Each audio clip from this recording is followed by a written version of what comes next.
بداية الماتش أنا استغربت سِنّة من التشكيلة، لإن أنا شُفت بزيرة وأحمد شريف وعُدي الدباغ وناصر منسي، وأنا كنت مستغرب يعني الزمالك هيوظّفهم إزاي، وخُد بقية التشكيلة برضه معاك وأنا هاعرضها لك على الشاشة، إن كان عندك شحاتة ومحمد إسماعيل في خط النُص، حراسة المرمى كان موجود المهدي سليمان، وقلوب الدفاع مع عبد المجيد والونش، يمينهم كان محمد إبراهيم حسن وشمالهم إيشو، اللي عندي تعليق سِنّة صغيّر على إيشو، وفي بعض التبديلات برضه علينا شوية تعليق عليها، لكن خلّينا في الأول في التشكيل في الشكل الهجومي اللي كان عندنا. إحنا كان عندنا عُدي الدباغ، ناصر منسي، بزيرة، ومعاهم أحمد شريف. لأ، فضلت في البداية شوية مش مستوعبها، يعني قُلت بنلعب ب4-3-3 والّا بنلعب ب4-2-3-1 لحد ما اكتشفت إن إحنا بنلعب ب4-2-3-1 وكان في شيفتات بتحصل ما بين ال3 اللي تحت المهاجم الصريح، اللي هو ناصر منسي، اللي هو عُدي الدباغ، وكان بزيرة، وكان أحمد شريف، كان كل واحد فيهم بيبدِّل مركز مع التاني، بحيث إن واحد فيهم ياخد مركز 10، واحد ياخد وينج يمين والتاني ياخد وينج شمال، لكن في الأغلب كان الشيفتات بتحصل مع بزيرة أكتر، إن بزيرة يروح مكان عُدي، عُدي ياخد مكان بزيرة،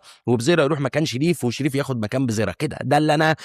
تخيّلته في الشكل العام للمباراة، واللي أنا شُفته لحد دلوقتي في الماتش اللي حصل يعني.